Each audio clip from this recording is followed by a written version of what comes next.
शरीर से मंदिर पहुंच जाना, शरीर से कथा में पहुंच जाना, शरीर के द्वारा तीर्थ चले गए, मंदिर चले गए, कथा चले गए, मंदिर पहुंच गए, कथा में पहुंच गए, तीर्थ पहुंच गए, ये एक अलग प्रसंग।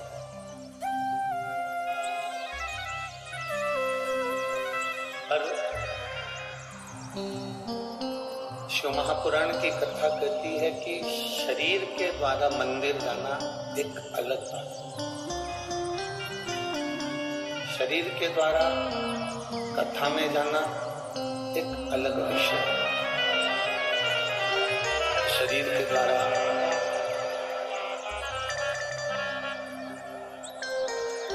तीर्थ जाना एक अलग विषय।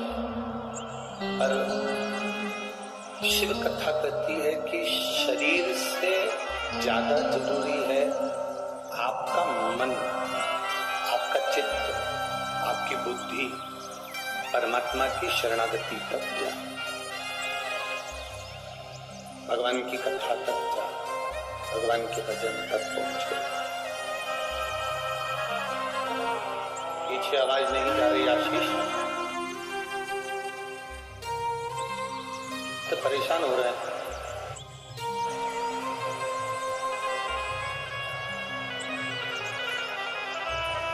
शिव भक्ति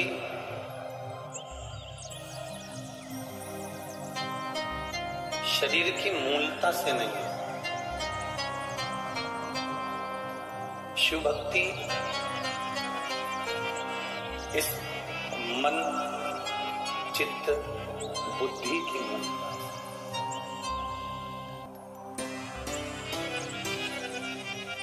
एक बार हमने कथा में पहले वर्णन किया था कि करते हैं कि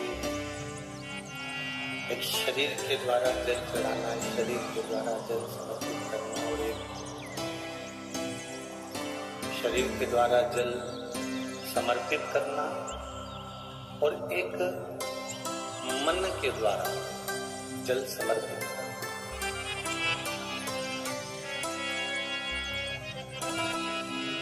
बड़े सावधानी से समझिएगा इस कथा को, जो तुम्हारी जिंदगी बनाने वाला।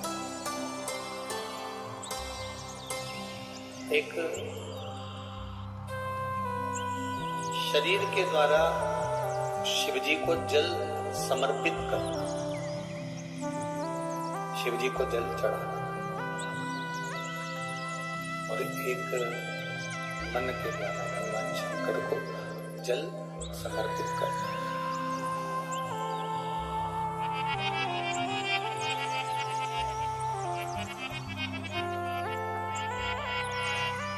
शरीर से आप मंदिर तक पहुंच गए, शरीर से आप तीर्थ तक पहुंच गए, शरीर से आप कथा तक पहुंच गए,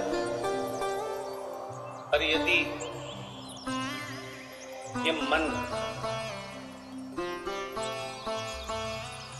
ये हृदय, ये चित्त आपका मंदिर तक नहीं गया, भगवान की शरणागति तक पहुंचा ही नहीं,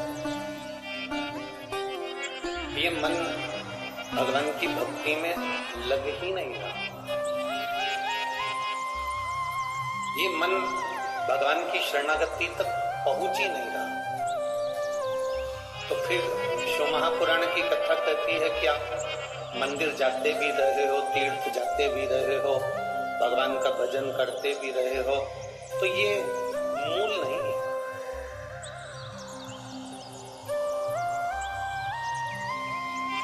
इस मन को, इस चित्त को, इस हृदय को परमात्मा की शरणागति तक लेकर जाना है।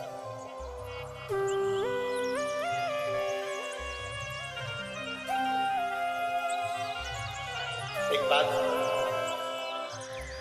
कल किसी ने एक प्रश्न लिखकर भेजा था, जिस भवन में हम लोग ठहरे हैं उसमें वो पत्र रखा हुआ कि किसी ने पत्र में लिखकर भेजा कि गुरुजी, किसी ने कहा कि शिव पुराण में जाओ तो चप्पल जूता पहनकर मत जाओ। आपका क्या कहना है?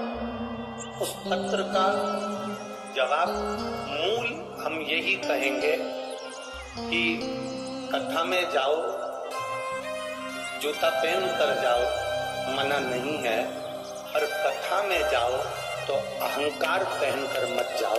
बस ये शिव पुराण की कथा है।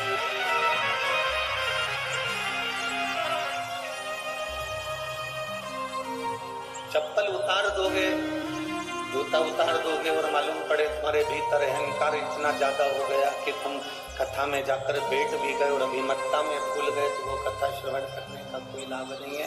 तो कथा सुनने से कोई आनंद का नहीं, कथा सुनने का कोई सुख नहीं।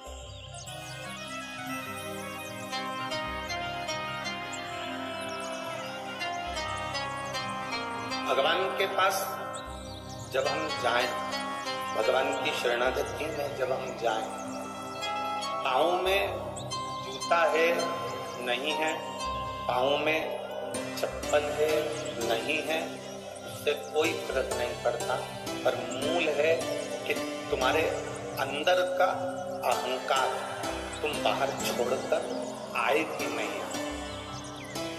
सबसे मूल अगर कुछ है तो तुम्हारे भीतर का अभिमान, तुम्हारे भीतर का अहंकार, तुम्हारे भीतर की अभिमानता।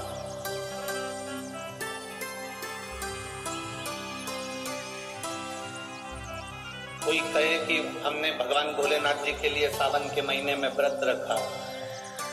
आप में से कई माताएं बैठी होंगी, कई भाई लोग ऐसे होंगे जो व्रत रखते होंगे। कोई कहे कि हमने भोलेनाथ जी को पाने के लिए शिव जी को प्राप्त करने के लिए हमने व्रत रखा। कोई कहेगा सावन भर हम दाढ़ी नहीं कटवाएंगे, कोई कहेगा सावन भर हम चप्पल नहीं पहनेंगे, कोई कहेगा सावन भर हम ये नहीं खाएंगे, कोई कहेगा सावन भर हम भूमि पर सोएंगे, कोई कहेगा सावन भर हम ये नियम ले लेंगे। आप नियम लो, मना नहीं। शिव महापुराण भी कहती है कि नियम धारण करना चाहिए। आपके नियम से कोई तकलीफ नहीं है, आप नियम लो, मेरा भोले बाबा स्वीकार करेगा।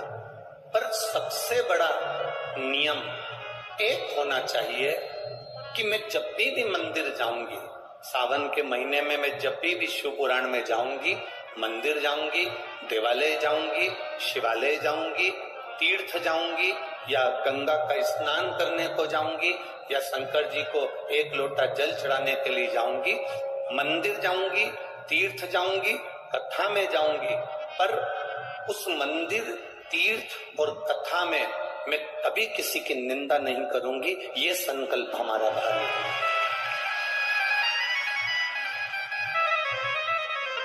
और मालूम पड़े भीतर तो निंदा इतनी भरी हुई है, भीतर तो ईर्ष्या इतनी भरी हुई है कि वो ईर्ष्या हमारी झलक रही है। तिल्दा नेवरा की कथा में कहा था, तिल्दा नेवरा की कथा में आपको वर्णन किया था, जो खाया है, जो अंदर भरा हुआ है, डकार उसी की आएगी। रसगुल्ला खाया तो रसगुल्ले की डकार आएगी, छाछ पी ली तो छाछ की डकार है, दही खाया है तो दही की डकार है, गुलाब जामुन खाई तो गुलाब जामुन की, आम का रस खाया है तो आम के रस की डकार है। उसी तरह अंदर जो भरा है डकार उसी की निकलती है। अंदर अगर ईर्ष्या भरी होगी, नफरत भरी होगी, निंदा भरी होगी, अंदर अगर नफरत भरी है, ईर्ष्या भरी है, तो आपके मुख से 24 घंटा बुराई ही बुराई निकलेगी, ईर्ष्या ही ईर्ष्या निकलेगी, उसी की डकार। हमारे अंदर क्या भरा हुआ है, हमारे अंदर प्रवेश क्या किया।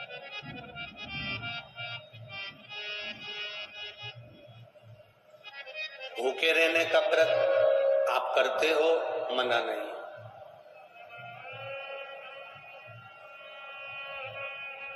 चाय कॉफी दूध का व्रत करते हो, मना नहीं। पर सबसे मूल अगर व्रत है तो वो व्रत है हमारे अहंकार का त्याग कर देना, और अहंकार के त्याग को करते हुए ये अपने अंदर उतार लेना कि हम किसी की निंदा इस श्रावण के महीने में, इस अधिक मास के महीने में हम नहीं करेंगे। ये जो व्रत है ये प्रबल व्रत है।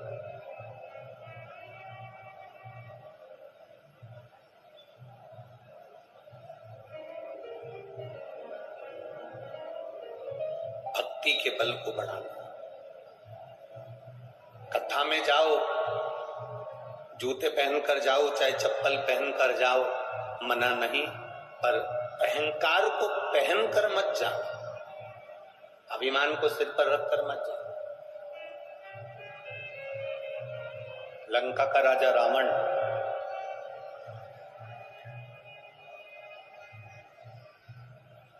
जब पार्थिव शिवलिंग की स्थापना करने के लिए गया तो अपने सिर के मुकुट को जमीन पर रखकर गया। किसी सिंहासन पे अपने मुकुट को रखकर नहीं गया, किसी सिंहासन पर अपने मुकुट को नहीं रखा। एलईडी चालू करिए, एलईडी वालों, एलईडियां नहीं चल रही हैं अंदर की। किसी एलईडियां चालू करो, अंदर की एलईडियां बंद पड़ी है। किसी सिंहासन पर लंकाधिपति रावण अपने मुकुट को रखकर नहीं गया, किसी गादी पर लंकाधिपति रावण अपने मुकुट को रखकर नहीं गया। लंकाधिपति रावण जब पार्थिव शिवलिंग के निर्माण के समय पर गया, प्राण प्रतिष्ठा करने के समय पर गया, तो लंकाधिपति रावण अपने अहंकार के मुकुट को जमीन पर रखकर गया, भूमि पर।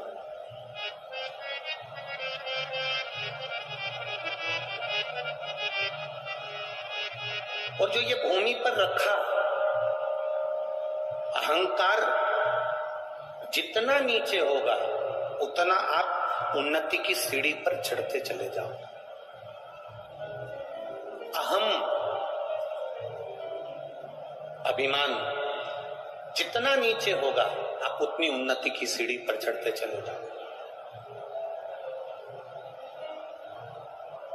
मैं धन्यवाद दूंगा डॉक्टर श्री नरोत्तम मिश्रा जी के परिवार को, इनके परिवार के बड़े भैया, बड़ी भाभी, परिवार वाले व्यासपीठ के पास में आते हैं, पूजन करते हैं, चले जाते हैं, पर अभी तक इनके अंदर हमने एक भी झलक ऐसी नहीं देखी कि इन अभिमतता से, अहंकार से कह दिया हो कि मेरा भाई गृह मंत्री है या मेरा भाई मंत्री पद पर बैठा है। अभी तक हम तो दतिया हमारा इधर आना हुआ नहीं, हम तो पहली बार दतिया में आए हैं और पहली बार हमारा मिश्रा जी के परिवार से भी मिलना हुआ, पहली बार। पर कोई अभिमान नहीं, कोई अहंकार नहीं, कोई अभिमतता नहीं। एक साधारण सा जो व्यक्ति होता है ना, वो अकड़ में कह देता है तुम मुझे जानते नहीं हो, गृह मंत्री जी को पहचानते हो, उनसे हमारी अच्छी पहचान है। फिर कभी कभी लगता है कि चाय से गर्म केतली है। फिर कभी कभी ऐसा महसूस होता है कि चाय से गर्म केतली है। वो तुरंत कह देते तुम हमें जानते नहीं, हमारी पहचान मंत्री जी से है, हमारी पहचान उनसे है, हमारी पहचान उनसे है। पर सीखना चाहिए, आदरणीय गृह मंत्री जी के परिवार से ही हमको सीखना चाहिए कि परिवार के लोग आज तक मुंह से नहीं कहते कि हम उनके भाई हैं, कि हम उनकी भाभी हैं, कि हम उनकी बहू हैं, कि हम उनके बेटे हैं। केवल इतना जानते हैं कि हम भगवान के भक्त हैं, शिव के भक्त हैं, माई पीताम्बरा के भक्त हैं। ये भीतर की एक भावना। भी यही चाहिए।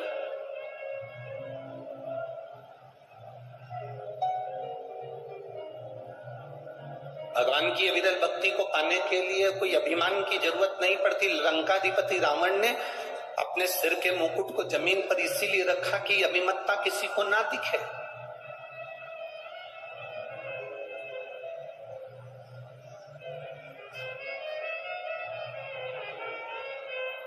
ये अभिमतता हमको नजर ना। शिव तत्व के प्राप्ति का केंद्र बिंदु है अहंकार को छोड़ देना।